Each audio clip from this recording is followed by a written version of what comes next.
Hello friends, मैं आपका दोस्त डॉक्टर सुनील कुमार और आप देख रहे हैं डॉक्टर कुमार एजुकेशन। आज हम बात करेंगे कि हल्दी का क्या क्लिनिकल हेल्थ बेनिफिट है और हल्दी के अपने क्या साइड इफ़ेक्ट हैं और हल्दी को हम कैसे यूज़ करें। और हल्दी के यूज़ के बारे में एक बहुत ज़्यादा पॉपुलर मिथ है कि भाई हल्दी आप डेली खा सकते हैं या हल्दी के खाने से हमें XYZ प्रॉब्लम्स नहीं होते हैं। क्लिनिकली यदि देखा जाए तो हल्दी एक एंटीबायोटिक है। उसकी अपनी कुछ केमिकल प्रॉपर्टीज़ हैं और एक मेडिसिन की तरह वो काम करती है। There is no doubt in this.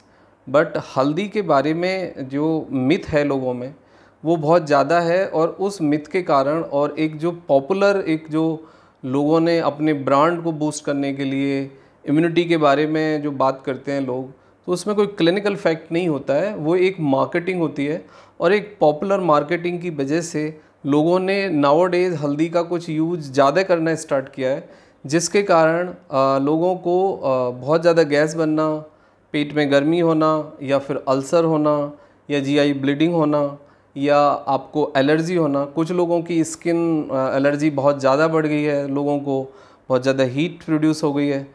तो ये सब सामने आया है। ये केवल हल्दी उसके लिए रिस्पॉन्सिबल नहीं है। हल्दी का एक्सेसिव यूज़ यानी ज़्यादा डोज और उसका सही तरीके से इस्तेमाल ना करना रिस्पॉन्सिबल है। तो सबसे पहले हम ये जानेंगे कि हल्दी की अपनी हेल्थ बेनिफिट क्या है, उसकी मेडिसिनल प्रॉपर्टी क्या है और क्लिनिकल साइंस हल्दी के बारे में मेडिकल साइंस क्या कहती है। हल्दी की यदि हम प्रॉपर्टीज़ को देखें तो हल्दी एंटीबायोटिक है, एंटीबैक्टीरियल है, एंटीसेप्टिक है और एंटी फ्लैचुलेंट भी वो काम करती है, लेकिन उसका सही यूज़ आपको समझना होगा। एंटी इन्फ्लामेटरी उसका एक्शन है। एंटी इन्फ्लामेटरी से सीधा सा मतलब है कि जो आपके जॉइंट्स में स्टिफनेस है, जो जॉइंट्स में पेन है, जो स्वेलिंग है, उसको भी वो काफ़ी हद तक कम करने की एबिलिटी रखती है। एक माइल्ड एंटी इन्फ्लामेटरी एक्शन हल्दी का होता है। और एक एंटीबायोटिक है, जैसे कोई भी एंटीबायोटिक हम यूज़ करते हैं वैसे ही आप उसको यूज़ कर सकते हैं। तो सबसे जो बड़ी बात है समझने की वो ये है कि कोई भी एंटीबायोटिक 3 to 7 डेज से ज़्यादा यूज़ नहीं करना चाहिए। यदि आप हल्दी को एज ए मेडिसिन यूज़ करते हैं तो एज ए मेडिसिन उसकी डोज को समझिए और 3 to 7 डेज आप उसको यूज़ कर सकते हैं, उससे ज़्यादा नहीं। दूसरी बात ये आती है कि रेगुलर बेसिस यदि आप मसाले की तरह या एक बहुत ही लिमिटेड अमाउंट में हल्दी को अपने खाने के साथ ऐड करना चाहते हैं तो एक इंसान एक दिन के अंदर 2 चुटकी से ज़्यादा हल्दी नहीं ले सकता। उससे फिर उसको कुछ नुकसान होंगे। यानी 1 से 2 चुटकी हल्दी आप दूध जो पी सकते हैं, हल्दी का दूध पी सकते हैं या फिर हल्दी को मसाले के रूप में यूज़ कर सकते हैं या फिर जो कच्ची हल्दी होती है आप उसका पानी भी पी सकते हैं मॉर्निंग में। तो उससे आपको एक एंटीबैक्टीरियल प्रॉपर्टी मिलेगी, antibiotic, antiseptic, anti inflammatory, anti flatulent and detoxic agent का भी वो काम करती है। और कुछ क्लिनिकल रिसर्च से सामने आया है कि वो सेल प्रोटेक्टर भी है, यानी एंटी कैंसरस उसकी प्रॉपर्टीज़ भी हैं। तो ये आपको हेल्थ बेनिफिट हल्दी से आपको मिलेंगे।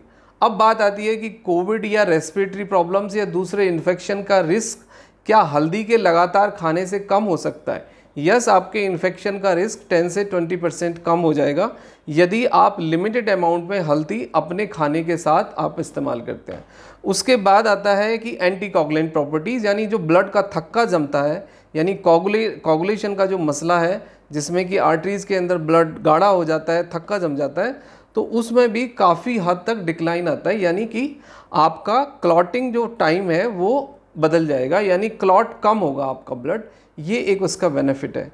इसके साथ साथ हल्दी के अपने और बेनिफिट हैं कि आपकी स्किन के लेवल पे, आपके हेयर के लेवल पे, आपका जो बॉडी का टेक्सचर है, प्लस आपको जो ब्लड रिलेटेड कुछ इन्फेक्शंस होते हैं जो नई क्लिनिकल रिसर्च आई है हल्दी के इस्तेमाल करने से, वो भी आपके काफ़ी हद तक डिक्लाइन करेंगे। बट कोई भी एंटीबायोटिक, यानी वो नेचुरल हो या फिर मेडिसिन के रूप में हो, कोई भी एंटीबायोटिक खाने से पहले हमें उसकी सही डोज और उसका ड्यूरेशन समझना होगा। यानी एंटीबायोटिक के रूप में यदि आप हल्दी लेते हैं तो 3 to 7 डेज तक आप ले सकते हैं, और यदि आप उसकी लिमिटेड अमाउंट मसाले की तरह लेते हैं एज ए सपोर्टिव या प्रोफाइलेक्टिव या एज ए प्रिवेंशन, तो फिर आप 1 से 2 चुटकी हल्दी ही लें, उससे ज़्यादा ना लें। तो हल्दी के अपने क्लिनिकल बेनिफिट हैं, बट कुछ साइड इफ़ेक्ट भी हैं। यदि हल्दी आप एक्सेसिव लेते हैं, बहुत ज़्यादा उसका इस्तेमाल करते हैं, तो आपको अल्सर हो सकता है, आपको गैस ज़्यादा बनेगी, आपको जीआई ब्लीडिंग हो सकती है, आपकी इंटेस्टाइन में इन्फ्लामेशन आ सकता है, आपकी इंटेस्टाइन सेंसिटिव हो सकती है, स्किन रैसेज आ सकते हैं, स्किन एलर्जी हो सकती है और आपको एक्सेसिव स्वेटिंग हो सकती है। तो हल्दी के अपने साइड इफ़ेक्ट भी होते हैं। ये बात बिल्कुल सच नहीं है कि हल्दी का कोई साइड इफ़ेक्ट नहीं है। यस, हल्दी का कोई साइड इफ़ेक्ट नहीं है, but in a limited minimize dose के साथ, इन ए राइट डोज और विद ए राइट ड्यूरेशन, एक लिमिटेड ड्यूरेशन के लिए लेते हैं तो yes of course there is no side effect of haldi. Thank you very much, take care yourself.